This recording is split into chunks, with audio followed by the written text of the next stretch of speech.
Allora, Il ladro di giorni, Guido, dal libro al film e ti chiedo se, un po' come noi lettori, scrivendolo, avevi già immaginato il cast protagonista.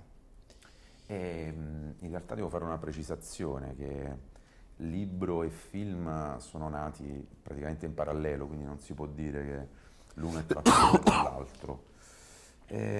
Quando immaginavo il personaggio di Vincenzo e di Augusto, ed è una cosa che ormai risale a ben 10-12 anni fa, non avevo, diciamo, una figura precisa, un riferimento preciso, un attore che me in mente. E forse me li immaginavo anche un po' diversi da come poi li ho trovati, cioè Riccardo ed Augusto, però sono perfetti, nel senso che Riccardo ha dato esattamente quello che era nella sceneggiatura, più quello che ovviamente lui ci ha trovato di suo, ed è stata poi una scoperta lo stesso Augusto, cioè io sicuramente non me lo immaginavo biondo e con gli occhi azzurri, invece poi sono una coppia che ci credi che possano essere padre e figlio e che credi che possano vivere quell'avventura.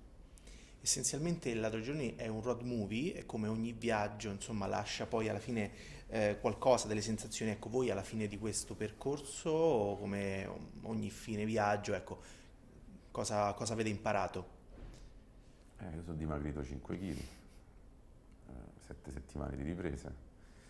Ho imparato tanto perché per la prima volta ho avuto una serie no, di professionalità di altissimo livello a collaborare con me, un budget diverso rispetto a quello dei miei due film precedenti, e anche l'incontro con questa coppia di attori mi ha dato tanto su cosa, diciamo, si può prendere da cosa un attore può dare al film. Ecco. Ma non lo so perché, no, perché io Quanti, tendo, tu, tu hai perso qualche chilo? ma io ho perso qualche chilo, no, io mi sa che sono ingrassato 2 kg. Eh, no, nel senso che tendo a eliminare i file, per cui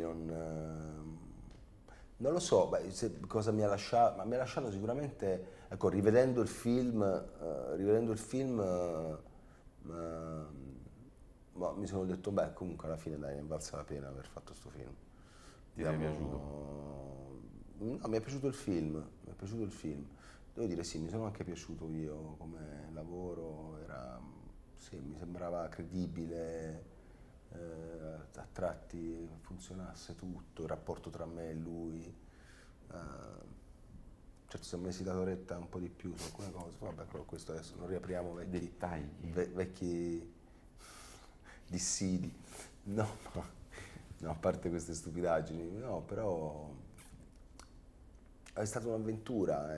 Fare un film è sempre un'avventura, è sempre una battaglia. Cioè, Un po'. bisogna combattere, sono 13-14 ore al giorno in cui uno deve cercare di sfangarla e correre contro il tempo, e poi ci sta la pioggia e viene via la luce e la macchina che si inceppa, il microfono non funziona e c'è il vento, la dobbiamo rifare per questo, e poi non so, insomma è complicato e anche molto faticoso ad onor del vero. C'è Ecco, un momento bellissimo che capita ogni tanto sul set, quando sai, in una giornata che piove, non piove, vedi tutte queste persone, 30 persone di troupe, 40, tutte che guardano il cielo, nell'attesa di vedere quanto tempo impiegherà la nuvola a coprire il sole o viceversa.